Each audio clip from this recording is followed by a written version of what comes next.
Nous avions en charge cette année l'organisation du 16e colloque Smart, anciennement AIP Primeca, donc un réseau qui a déjà fait ses preuves par sa dynamique. La thématique de cette année, c'était l'industrie du futur et surtout la place de l'humain dans l'industrie du futur, déclinée sur 3 aspects, l'aspect acteur, consommateur et citoyen. Pour ça, on avait un certain nombre de conférences plénières avec des gens du domaine de la sécurité, mais aussi des industriels sur la réalité augmentée, des retours d'expérience sur comment enseigner cette nouvelle thématique aux étudiants. Et puis en parallèle, on avait un certain nombre de sessions qui ont traité des thématiques qui allaient de la cobotique, de la sécurité, de la conception, de la métrologie, enfin des thématiques relativement classiques qui font en fait la force du réseau. Cette année, on a voulu aussi mettre à l'honneur les projets et les thèses, donc la production des étudiants. Aujourd'hui, dans cette problématique d'industrie du futur, il y a une sorte de confrontation entre la place de l'humain, comme on vient de l'aborder dans le thème du colloque, et cette évolution des technologies, physiques ou numériques, autour du digital, de l'intelligence artificielle. Et je crois que notre collectivité, GIS Smart, doit confronter nos idées sur quelle sera cette interaction, quelles seront ces interactions entre l'homme et la donnée.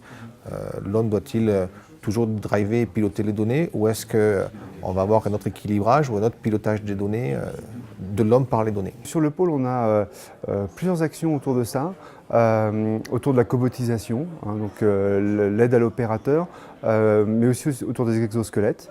Ça, c'est des choses très importantes au niveau du pôle Pays de la Loire. Donc voilà, aider les opérateurs dans les tâches difficiles, prendre en compte l'opérateur dans la gestion de production. Et on est aussi spécialisé au niveau du pôle Pays de la Loire sur la chaîne numérique, l'usine virtuelle.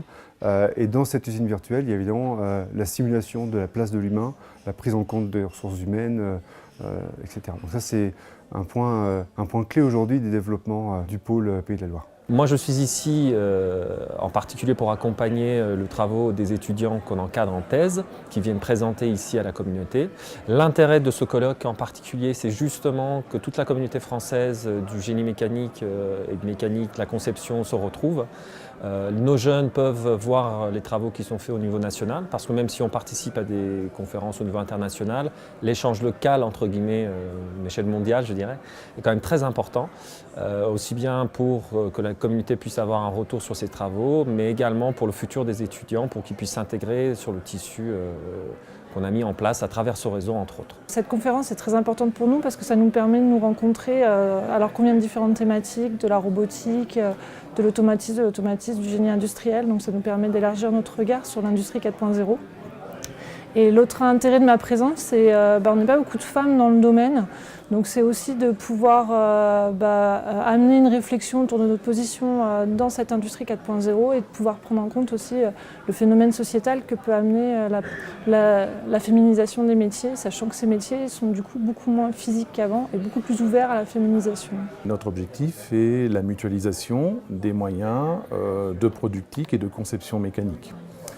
Et donc nous mutualisons au travers de 4 établissements, donc l'Université de Lille, l'École centrale de Lille, l'ENSAM de Lille et l'Université de Valenciennes qui vient de changer de nom, qui s'appelle maintenant l'Université Polytechnique Hauts-de-France. Il y a la mutualisation matérielle qui est assez évidente, donc avoir des licences qui soient partagées sur différents établissements.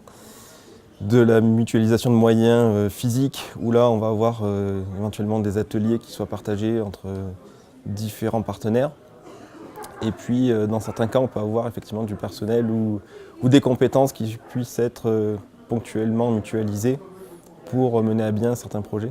À Toulouse, on est particulièrement concerné par ces problématiques d'industrie du futur, puisque en 2021, en fait, va se créer un nouveau lieu qui s'appelle la Maison de la formation Jacqueline Auriol, donc qui va s'intéresser à l'industrie du futur, en particulier dans la filière aéronautique. Donc ce sera un lieu un peu unique aussi, où on va avoir tous les établissements de formation dans le domaine de la mécanique, de la productique et de la robotique qui vont être concentrés en un même lieu et qui vont mutualiser des plateformes. Donc là aussi, on est en plein dans le thème du GIS Smart AIP Primeca, qui est la mutualisation, l'échange de bonnes pratiques autour du matériel et la possibilité de partager des choses ensemble. En ce qui concerne donc la contribution à la thématique qui est abordée au travers de ce colloque, eh bien, je pense qu'il y a 2 initiatives que l'on peut citer qui ont été initiées par le pôle RAO. D'une part, une action en faveur des gens qui sont en situation difficile au niveau professionnel ou en échec scolaire, et donc de manière à pouvoir les réintégrer soit dans le cursus académique, soit les réintégrer dans la vie professionnelle. Et donc c'est une initiative que l'on mène avec le Conseil régional Auvergne-Rhône-Alpes et en partenariat avec l'AFPA et l'UIMM notamment. La deuxième initiative que l'on essaie de mener à bien, et on espère en tout cas que ces initiatives pourront être relayées au niveau du réseau national, du GIS, et donc ça concerne plutôt les activités qui sont tournées vers les startups. Et donc on a créé depuis maintenant 2 ans une structure permettant d'héberger les créateurs d'entreprises ou les PME désireuses d'innover de manière à les mettre en proximité avec l'expertise des laboratoires de notre campus, de manière à les accompagner sur le plan technologique dans la réalisation de leurs projets. On couvre le cycle de vie du produit, donc de sa conception, de son design, jusqu'à son industrialisation, en passant par toute la partie ingénierie en réalité virtuelle, sa conception, sa réalisation, son assemblage au travers des chaînes d'assemblage robotisées, jusqu'à des tests, essais, mesures de ces produits pour valider le cahier des charges qui a été fixé. Donc voilà ce qu'on offre à notre académie, et qui est constituée de 3 pairs fondateurs, donc l'Université Savoie-Mont-Blanc, l'Université Grenoble-Alpes et Grenoble-INP. Voilà. Et on supporte les activités à la fois de nos partenaires formateurs, donc dans les écoles et dans les UFR, mais également une grosse activité en support aux laboratoires de recherche. Et je crois que ce colloque, c'est vraiment quelque chose d'assez novateur dans le monde d'aujourd'hui des colloques internationaux et nationaux.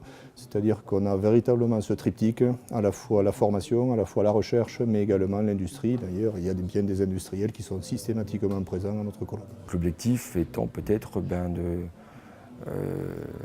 changer de paradigme et développer des produits capables de se déployer, capables de se transformer au cours du temps une fois fabriqués.